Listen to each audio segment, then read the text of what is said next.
والسلام على رسول الله وعلى آله وصحبه أجمعين. يقول المؤلفان رحمهم الله إن جمعنا كمنو الضمير إنه ده ضمير كنو سندتي بتشديدي كضمير في حالة الرفع ضمير في حالة النصب عند إن جنجا الضمير المنفصل لو كن يفهم كن كدي عندك الضمير كدي وندن جنجو ده الضمير المنفصل woko damir seedudi ko fiyonum beyniti seedudi sekke di tokkondira e gollangal sabu haray damir ide mari façon ji didi simi inni ana o yido ko mi winday dum do anga sa mi windoya do non gollangal e damir on tokkondira wonde non gollangal e damir on haray no tokkondiri wano simi inni darabtu oɗo tu ko oɗo woni damir oɗo kañum windetake feere ɗo mi windumo ka ɗo feere ko faala en yetade wo ko damir oɗo ko damir inete oɗo ko damir inete damir ji seedayɗi e gollal ngal e damiru mo seedata e gollal ngal simin ɗiɗo joni darabti o darab innen ɗo darabti sonnajon pi o yiɗo ko oɗo tindinimi fi sonnajo ko oɗo tindinimi fi amin kadi kono ɗo awata windirde ni darab windo ya yeso ga ko beetum oɗo tokko e oɗo ko ɗo inete muttasil ɗiɗo ko damairul muttasil ɗiɗo non ɗi windata feere ɗin ko ɗi non inete damirul munfasil ko ɗon o faala en jannude hande fi muɗum aray jange ko woni konka deftere sino wodi ko sifoɗen o inni wo al amsila miseden ana min sami'un ko mi nanuɗo o yiɗo ana ko feere mi windi oɗo ko damir on munfasil ko damir hanga si kono ko imo seedi e o takkodira e haala won kay yeso kan nahnu muti'una menen ko men ɗoftiɓe o yi nahnu on ko feere windatamo nahnu awatamo takkude ka muti'un ko damiru munfasil anta mujtahidun an ko a wakkiliɗo o yi anta on kadi ko feere windatamo anti nazifatun an o sonnajo mi woni e yewtude ɗeɗo ko a beƴƴuɗo huwa tahirul qalbi on ko o laaɓuɗo ɓernde huwa on kañum kadi ko feere mi windimo hiya mutahazzibatun o sonnajo ɗo kañum kadi momi woni e wowlo fimu mo ala ɗon ko ne'iɗo iyaya madahal mudarris ko min jannowo on manti ko min jannowo on wacci zanna rajulu sa'idan iyaka haray o gorko ɗo o sikki kan woni maluɗo jonnon ɗo ko fameten o yiɗo ana nahnu anta anti huwa hiya iyaya e iyaka ɗo fof kolodira tokkodira e yewtere nden ɗiɗo fof ko damir kono ɗi kolodira e halfere nden jonnon an andaren ko o windi ka ɗuma ka qa'ida ga o inni addamiru ko woni addamiru munfasil ma yumkinu nutqu bihi wahdahu koko wawɗa wowlude ɗum tum har haala ka no selli ana anta anti ɗon hino selli min gayri an yattasila bi kalimatin ukhra koko wawɗa wowlude halfere nde hara ɗa wawi nde wowlude hara nde takkodira e halfere goo ko ɗum o faala hen inno ɗo minne ana minna ɗo kañum kadi anta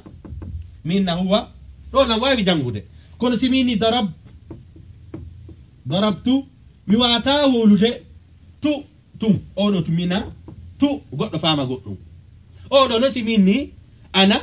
goɗɗo no wawi famude kono ɗiɗo kañum kanji tun ɗi famota ko si wona a tokkidir e gollal ngal ɗiɗo ɗum kañum yiɗi faamo hay si tokkidiraka e gollal ngal ko ɗum woni addamirul munfasil ma yumkinu nutqi bihi koko wawɗa wowlude wahdahu kañum tun min gayri an yattasila bi kalimatin ukhra hay si tawi woni jogodirali e konngol goo addamairul munfasil al khassa birrafi ko innete damair ji seeduɗi ɗin tawata ɗiɗo kaka tural duwano tun ɗi duwa arde en wolino damairu arrafi tawata hara kaka tural duwa arde num ka wonno fa'il ka wonno mubtada'u e ko nande muɗum haray hande kadi ɗiɗa wawi hiide ɗiɗo hiɗi wawi lontade kala katural hanuno arde wano ana lilmutakallim oɗo ana ɗo ini min ko wo fi wawlowo on nahnu lilmutakallimina ɗo ko fi menen wawlay ɓen anta lilmukhataba ko fi mo wonɗa e yewtude de gorko on anti ko fi sonnajo mo wonɗa e yewtude de on an o sonnajo antuma ko fi ɓe wonɗa e yewtude ɓe ɓeɗen ɗiɗo lilmukhatabayni awil mukhatabayni awil mukhatabataini seke ɗa wawi inno antuma fi sonnaɓe ɗiɗo ɗa wawi inno antuma fi worɓe ɗiɗo ɗon seeda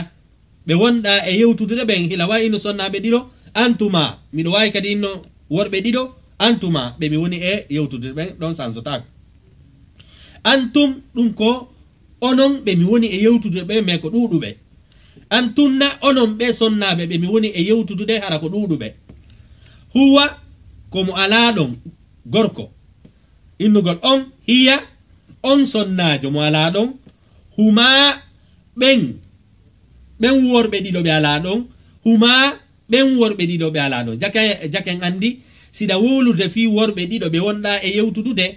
no sella ko wowluɗa kon fi worɓe ɗiɗo ko ɗum kadi wolata fi rewɓe ɗiɗo aynay antuma si tawi woni kadi kaka ɓe ɗiɗo ɓe ala ɗon ɗon kañum kadi gorko e debbo fof no fota huma hum ko fi kañum kadi ɓe ala ɗon worɓe lil ghaibina ko ɓe ala ɗon hunna ko ɓe ala ɗon hara ko sonnaɓe e andi ɗiɗo konto arata ko ɗiɗo ɓe nata damairu rafi ko damir arowo ka kala ka tural duwano kala ka tawata ko fi mahalli arrafi ko ɗiɗo hiyata amma non fi ko hiyata fi mahalli annasbi tawata koko duwano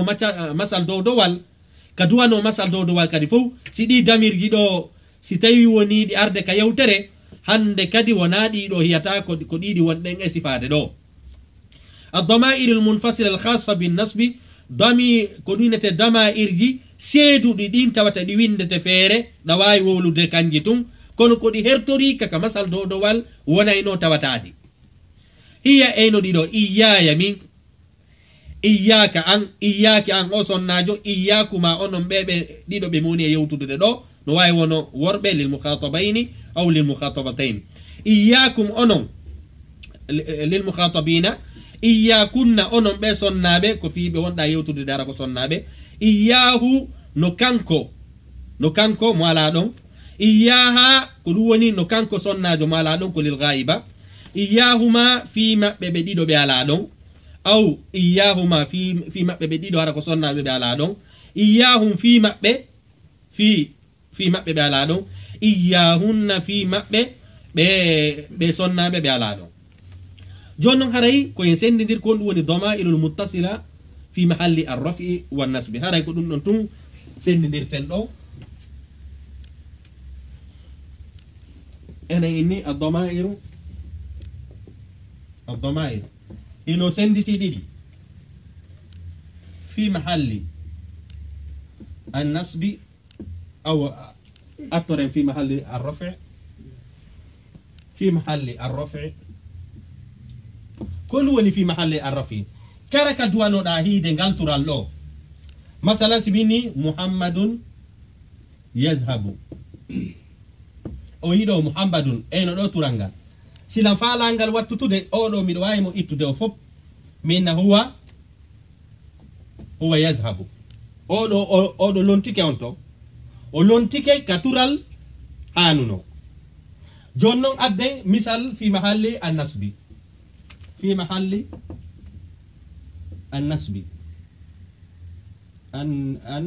annasbi koni nete annasbi ko masal ngal dow dowal ngal yiyata ene inniɗo kala ka tural duwano ko ɗiɗo hiyata ana anta huwa hiya antuma huma antum antunna hunna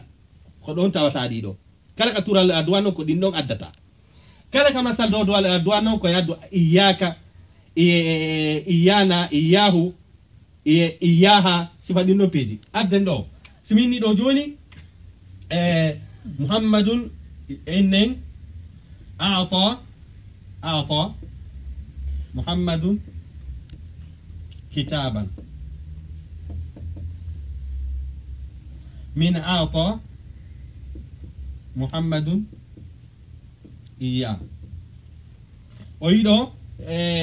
kitaban ɗo ko fi ono ko fi haalate an nasbi ɗo si mi addata huwa hiya kono inchallah mi sikki tum waddana en dars khas sifiɗo fi muɗum a ndara si waddi ɗo fa masalan iyaka